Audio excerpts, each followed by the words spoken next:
नमस्कार दोस्तों, आज के इस खूबसूरत दिन में मैं आप सभी दोस्तों का स्वागत करता हूं। दोस्तों, मेरा नाम है गौरव और मैं हूं एक सेबी रजिस्टर्ड रिसर्च एनालिस्ट। सबसे पहले मैं आप लोगों को बताऊंगा कि आज मार्केट के अंदर इस कदर गिरावट क्यों थी और मार्केट के पीछे जो डेटा है वो क्या स्टोरी हमें बताकर चल रहा है। क्या मार्केट में यहाँ से वापस एक तेजी का माहौल देखा जा सकता है या ये गिरावट आगे भी जारी रहेगी? क्या मार्केट के अंदर जो नए लेवल्स हैं वो नीचे के देखने को मिलेंगे या मार्केट के अंदर एक रिकवरी आएगी और वापस से हमें 22,000 देखने को मिल सकता है? हम उन सारे पहलुओं पर चर्चा करके चलेंगे जिनकी वजह से जो आज एक आरबीआई का इवेंट जो कि एक नॉन इवेंट होना चाहिए था, ऐसा अचानक से क्या हुआ कि मार्केट के अंदर धड़ाधड़ गिरावट आती चली गई। कॉन्सेप्ट को समझिएगा, एक एक बात को मैं बहुत ध्यान से आपको समझाऊंगा। देखो दोस्तों, सबसे पहले हमें देखना चाहिए कि हम लोगों ने लास्ट एनालिसिस क्या किया था, क्योंकि देखो डेटा में आज जो हो रहा है उसके पीछे जो डेटा है वो काफ़ी पहले से हो चुका होता है। मार्केट पार्टिसिपेंट्स काफ़ी आगे के इवेंट्स को पहले से कैलकुलेट कर चुके होते हैं और आज जो वो कर रहे होते हैं उसके अकॉर्डिंग एडजस्टमेंट कर रहे होते हैं। ऐसा नहीं होता यार, करोड़ों अरबों रुपया जिसका मार्केट के अंदर लगा है वो अचानक से किसी न्यूज़ की वजह से या किसी के कुछ कहने की वजह से मार्केट में बड़ी खरीदारी या बड़ी बिकवाली नहीं करके चलता। मार्केट पार्टिसिपेंट ने आगे बहुत कुछ कैलकुलेट किया होता है और उनके रिसोर्सेज काफ़ी बड़े होते हैं। देखिए, आज से 6 दिन पहले मैंने आप लोगों के साथ एक डिस्कशन किया था जिसके अंदर जब मैं ऑप्शन चेन को स्टडी कर रहा था तो मुझे ऐसा लग रहा था कि मार्केट के अंदर सेलर्स कुछ ज़्यादा एक्टिव हैं। अब अगर सेलर्स मार्केट के अंदर एक्टिव होते हैं तो मार्केट के अंदर कोई मूवमेंट बड़ी नहीं आती है, तो उस कंडीशन में वो क्या करते हैं, प्रीमियम खा रहे होते हैं।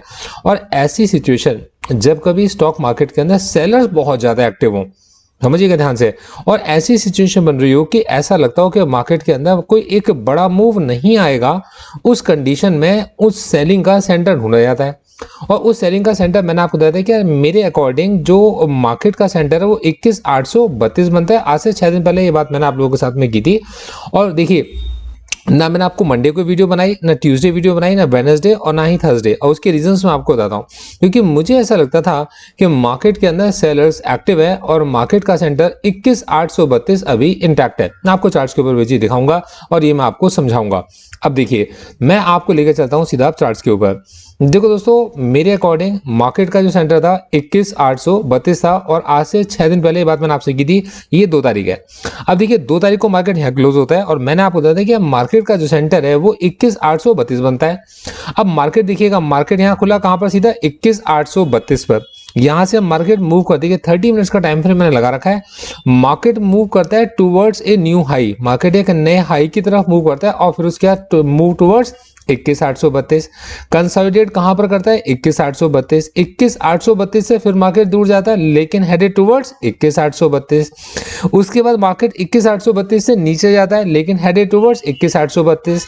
वापस से मार्केट 21,832 पे कंसोलिडेट करता है और फिर उसके बाद मूव अवे फ्रॉम 21,832। मार्केट ऊपर गया, कॉल राइटिंग होनी थी और मार्केट में कॉलर्स राइटिंग हुई और आप लोगों ने ऑब्जर्व किया और मार्केट मूव करता है टुवर्ड्स 21,832।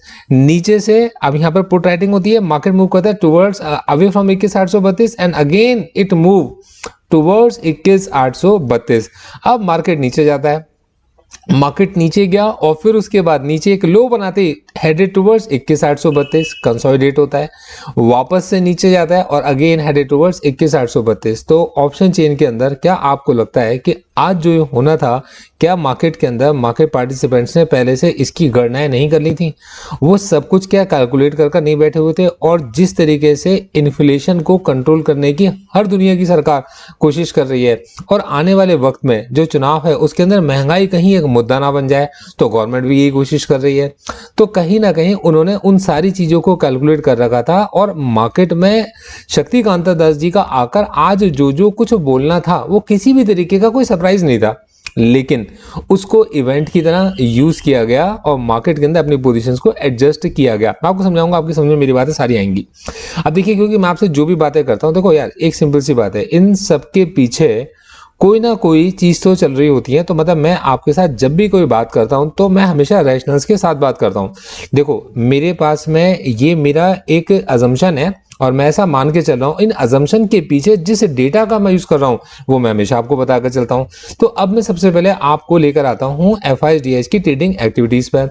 यहां आप जरा समझ के चलो, कल 1691 करोड़ की सेलिंग के बाद भी मार्केट का आज टॉप अप खुलना मार्केट के अंदर 4,933 करोड़ की सेलिंग के साथ साथ डीआईस का 5512 करोड़ की बाइंग करना, आपको नहीं लगता कि मार्केट के अंदर 7,882 करोड़ की अभी तक सेलिंग हो चुकी है, 9,083 करोड़ की अभी तक बाइंग है, मतलब मार्केट में हैंड्स जस्ट चेंज हुए हैं। मार्केट के अंदर मार्केट ने ट्रेंड डिसाइड नहीं किया है कि market will move towards sell side और market move towards buy side. मैं आपको एक ही चीज समझा के चलूंगा, इस डेटा को देखकर तो अभी ऐसे लगता है कि मार्केट के अंदर कुछ बहुत बड़ी निराशा या कोई बहुत बड़ी उम्मीद अभी देखने को नहीं मिलती थी। इस डेटा को देखकर अभी हमें ये देखने को मिलता है, क्योंकि लो के पास डीआईस बाय करते हैं और हाई के पास एफआईस सेलिंग कर रहे होते हैं। ठीक है, अब जरा ध्यान देखते हैं। अब देखिए, ये हमारे पास में ग्लोबल मार्केट है। अगर आप ग्लोबल मार्केट को देख के चलोगे तो अमेरिका के बाजारों के अंदर 38,500 के ऊपर अभी भी बाजार टिके हुए हैं, ग्रीन है, और गिफ्ट निफ्टी हमारे को 21,773 के लेवल, 21,800 के आसपास के लेवल्स हमारे को दिखा के चला है, जिसके अंदर अगर आप देख के चलोगे कि इसने एक बड़ी गिरावट 22,095 से लेकर आज का नीचे जो इसने लो बनाया वो आपके इसमें 21,767 का इसने लो बनाया, और तकरीबन 21,773 के बाद अभी इस वक्त पर ट्रेड कर रहा है। देखो दोस्तों, बड़ी सेलिंग ग्लोबल मार्केट्स में भी अगर आप देख के चलोगे, मतलब यूएस मार्केट्स में अगर आप देख के चलोगे तो बैंकिंग स्टॉक्स के अंदर ज्यादा आई है। हमारे देश में भी बैंकिंग स्टॉक्स के अंदर एक बड़ी गिरावट हमें देखने को मिली है। अगर आप देखोगे कभी ग्लोबल मार्केट के सिनेरियोस को अगर आप समझने की कोशिश करो, बैंकों पर सच में किस बात का प्रेशर है। देखो, आज शक्तिकांता दास जी ने एक बात ही सिंपल सी बताई कि लोन्स बहुत ज्यादा बांटे गए, और लोन्स को बांटते समय पर बहुत सारी कॉस्ट ऐसी हैं जो कि हिडन है, और ये वन टाइम फीस है। जिस वन टाइम फीस को आपने और मैंने किसी भी लोन को अवेल करते समय पर दिया होगा, जिस वक्त पर हम लोग लोन लेने के लिए जाते हैं, अगर किसी क्लाइंट को ये समझाया जाए कि हम आपको जो 8.4 का 9 का या 9.25% का जो इंटरेस्ट ले रहे हैं, बिकॉज ये जो कॉस्ट हिडन है इसके अंदर, इन कॉस्ट को अगर आपको इंक्लूड कर लिया जाए तो आपका जो रेट ऑफ इंटरेस्ट है वो 9.25 ना निकल के कुछ और निकल कर आता है, या 8.4 ना निकल के कुछ और निकल कर आता है। तो उन्होंने ये कहा बैंक्स के लिए कि हम ये चाहते हैं कि बैंक्स अपफ्रंट क्लाइंट को ये बताएं कि effective rate of interest client को क्या पड़ने वाला है, जिससे कि वो कंपेयर कर सके ए बैंक में और बी बैंक में। अब देखो, जनरली आपको पता है कि जो प्राइवेट बैंक्स होते हैं वो बहुत इजीली लोन दे देते हैं, पर उनके हिडन चार्जेस बहुत ज़्यादा होते हैं। अब इसी जगह पर अगर आप पीएसयू बैंक्स या गवर्नमेंट बैंक्स को देखोगे तो उनके हिडन चार्जेस ना के बराबर होते हैं। अपफ्रंट वो आपसे सारी बात कर चलते हैं, और उस केस में उनका लोन उनसे लेना थोड़ा सा मुश्किल होता है। एनबीएफसी से लोन लेना आसान होता है, सबसे ज्यादा आसान एनबीएफसी से, उसके बाद थोड़ा सा मुश्किल होता है प्राइवेट बैंक से लेना, ठीक है, और उसके बाद सबसे ज्यादा मुश्किल रहता है हमारे को गवर्नमेंट बैंक से लोन लेना। तो उस कंडीशन में हमने देखा कि पीएसयू बैंक्स ने रैली दिखाई, मतलब पीएसयू बैंक्स भागते चले गए, लेकिन जो प्राइवेट सेक्टर बैंक है उनके ऊपर एक तरीके से ऐसा लगा जैसे कि कोई गाज गिर गई हो। और सबसे ज्यादा सेलिंग तो आप लोगों ने देखा ही है कि जो एफआईस का फेवरेट स्टॉक है उसके अंदर खूब दबा के सेलिंग की गई है, और उसने मार्केट को नीचे लेकर आ गया, मतलब सेंटीमेंट्स के थ्रू मार्केट नीचे आ गया। मार्केट को मेरे अकॉर्डिंग आज एक्सपायरी देनी चाहिए थी 21,832, और मैं ये एक्सपेक्ट करके चल रहा था कि आज जब मैं आपके साथ आऊंगा तो मैं आपसे कहूंगा कि 21,832 का जादू देखो, मार्केट की एक्सपायरी हमें 21,832 मिली है।